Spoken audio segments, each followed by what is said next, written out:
Bonjour à tous, bienvenue sur Info People avec Cynthia. J'espère que vous avez passé une bonne journée. Je suis très heureuse de vous retrouver pour cette nouvelle édition d'Info People. Aujourd'hui, nous allons parler de Patrick De Weer, des 24 dernières heures de sa vie. Patrick De Weer, de son vrai nom Patrick Bourdeau, est issu d'une famille d'actrices et de comédiens. Il est le fils de l'actrice Mado Morin et le fils naturel du chef d'orchestre Michel Tétart. Il porte le nom de Bourdeau, Mado Morin étant à l'époque mariée avec Pierre-Marie Bourdeau, qui reconnaîtra Patrick comme son fils. Il aura 4 frères et une sœur. Ensemble, dans le monde du spectacle, ils seront surnommés les Petits Morins. Patrick De Weer a commencé sa carrière à l'âge de 4 ans, sous le pseudonyme de Patrick Morin, du nom de sa maman. Malheureusement, il ne rencontrera pas le succès escompté. Il fera alors de la radio pendant quelques années, avant de rencontrer dans les années 70 Coluche. Il va intégrer ensuite la troupe de théâtre du Café de la Gare. C'est au sein de cette troupe qu'il rencontrera Sota. Sota se produit avec lui sur scène. Au fil du temps, ils tisseront des liens d'amitié et quelque temps après, ils se marieront. Sota restera, malgré leur séparation, la confidente de Patrick jusqu'à la fin de sa vie.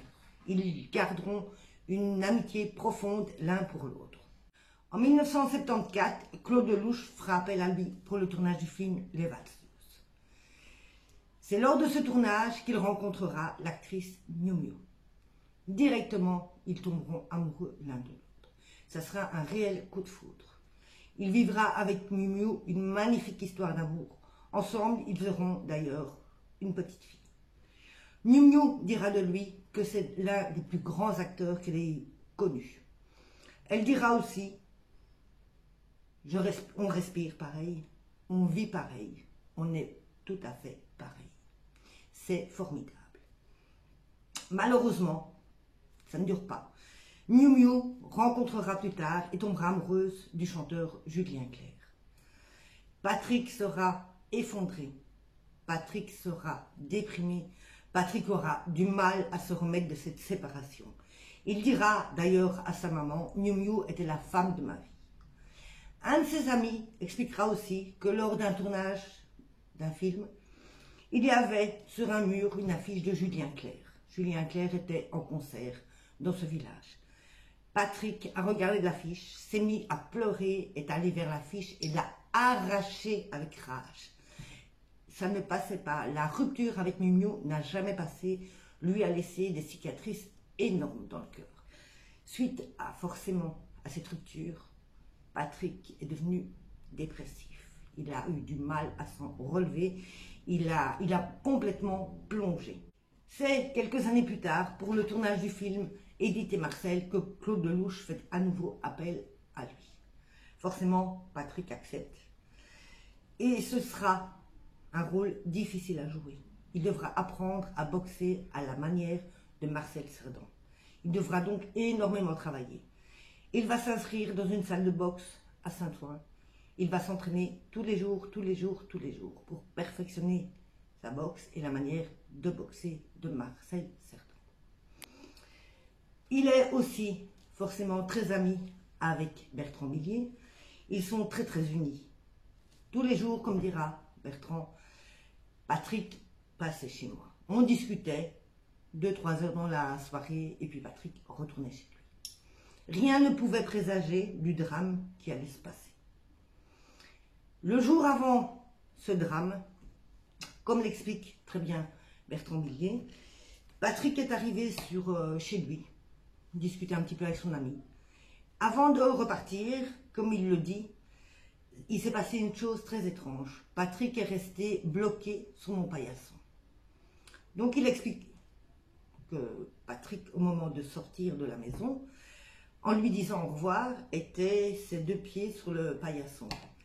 Et Patrick lui a dit, c'est bizarre, je ne sais pas bouger mes pieds. Il était comme collé au paillasson. Bertrand expliquera, il dit c'était une sensation très désagréable parce que ça a duré une dizaine de secondes. Et il expliquera aussi, il dit une dizaine de secondes, quand il n'y a pas un bruit, quand il n'y a pas un murmure, ça peut mettre mal à l'aise. il a fallu que l'ascenseur arrive pour que Patrick s'éloigne. Son ami dira plus tard, il n'est pas mort le jour après. Moi, je l'ai vu ce jour-là mourir à petit feu. C'est quelque chose qui est resté très marqué chez Bertrand Billier. Et malgré tout, il a beaucoup de remords de n'avoir rien vu, de n'avoir pas vu que son ami allait mal. Pardon. Il dira aussi que c'était compliqué, que la vie de son ami était très très compliquée. Il s'était marié donc une nouvelle fois avec Elsa. Elsa était au départ la compagne de son frère. À la rupture avec son frère, Elsa s'était mise avec Patrick. Patrick avait malheureusement un gros souci de dépendance à la drogue et accompagné d'Elsa, le couple ne pouvait pas fonctionner. Elsa avait elle aussi un gros souci à la drogue. Elsa expliquera d'ailleurs, la seule fois où j'ai arrêté de me droguer, c'est au moment où je suis tombée enceinte. Elle a eu, par après, quelque temps après, un enfant avec Patrick. Elle a eu la petite Lola. Le jour du 16 juillet 1982, Patrick se réveille très très tôt.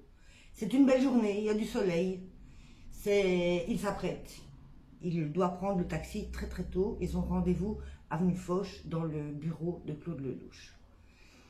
Il se lève donc à 6h30, il prend le taxi, il se dirige vers les bureaux de Claude. Il a rendez-vous avec toute l'équipe. Ils doivent se maquiller, ils doivent s'habiller. Un tournage photo est prévu dans le bois de Boulogne.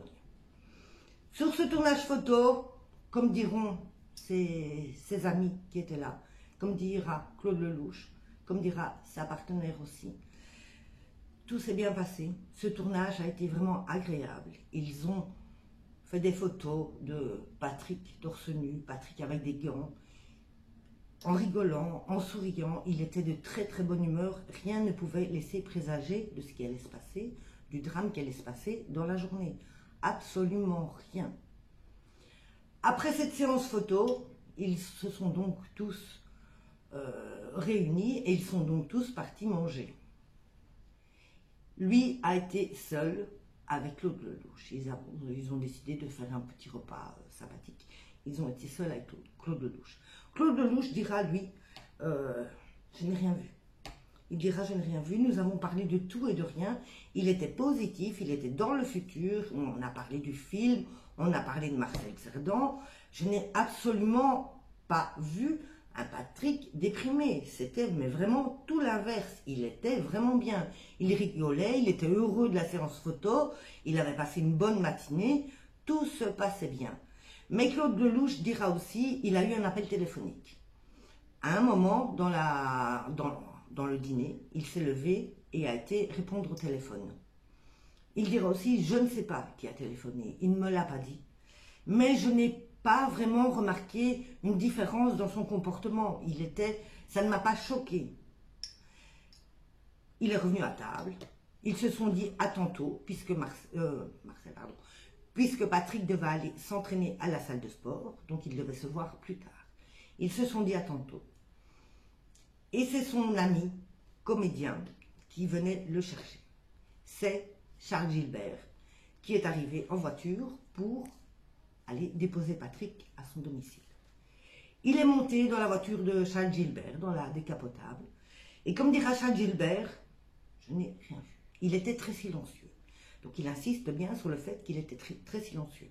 Il dit, je lui ai posé quelques questions. Je lui ai demandé s'il voulait que je recapote la voiture. Il dit, je lui ai demandé s'il voulait conduire. Voyant qu'il ne répondait pas, il dit, je lui ai demandé s'il allait bien. Patrick ne répondait toujours pas. Donc il dit, j'ai préféré le laisser dans son silence, sachant les problèmes qui se passaient avec Elsa. Elsa, ils étaient partis quelques jours avant en vacances, et dans la maison de Coluche, en Guadeloupe. Et il y avait de gros soucis dans le couple. Patrick espérait relier le couple, il espérait arranger les choses. Malheureusement, ça a très mal tourné, il a été très déçu du comportement d'Elsa, donc il est revenu tout seul en France.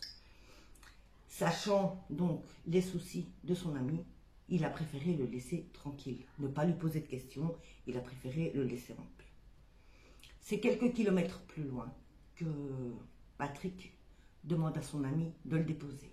Il lui a dit « Arrête-moi là », il dit « Je vais prendre un taxi ». Forcément, son ami Charles lui dit « Mais je peux te conduire où tu veux, dis-moi, je vais te déposer ». Patrick lui a répondu « Non, moi je préfère marcher, j'ai besoin d'être seul ». Il n'y avait pas non plus de quoi s'alarmer, comme dit son ami. Il avait besoin de réfléchir, des soucis de sa vie, des soucis qu'il avait avec son couple, donc ça ne l'a pas alarmé non plus. Il dira par la suite, si j'avais su, je ne l'aurais jamais laissé sortir de cette voiture. Il dira aussi, je n'avais qu'à le retenir, c'est une chose qui va me suivre toute ma vie. Toute ma vie, j'ai regretté, j'aurais dû être plus fort, j'ai regretté de l'avoir laissé descendre de la voiture. Mais on ne peut pas lui en vouloir. Rien ne présageait non plus de ce qui allait se passer très peu de temps après. Patrick rentre chez lui. Il ouvre les fenêtres. Rien ne laisse non plus présager. Il écrit une lettre à son employé de maison, lui stipulant qu'il doit lui repasser son jeans, lui repasser sa chemise, que c'est urgent, qu'il en a absolument besoin et qu'il doit laisser tomber tout le reste. Il doit faire ses vêtements. C'est urgent. Jusque-là, rien ne laisse présager non plus. Il n'est pas dépressif, enfin, il n'est pas mal, il n'est pas au bout de sa vie. Il téléphonera même à sa maman et il expliquera qu'il avait par avant téléphoné à sa femme. Il avait quelques instants avant téléphoné à Elsa. La discussion avait été violente, elle avait été houleuse, les disputes avaient repris au téléphone. Patrick était de nouveau mal. Sa maman dira, ça l'a achevé. Elsa lui a dit clairement, moi je ne reviendrai plus, je suis bien ici chez Coluche, je ne reviendrai plus et tu ne verras plus ta fille. Patrick est forcément très effondré. Est-ce que c'est à ce moment-là que lui est venue l'idée du suicide? On ne sait pas. Est-ce que c'est pour ça qu'il s'est suicidé? On ne sait pas. Néanmoins, après le coup de fil à sa maman, il s'est dirigé dans sa chambre. Il a pris la carabine qu'il avait reçue en cadeau à son ami Coluche. Il l'a mis contre son menton et il a tiré.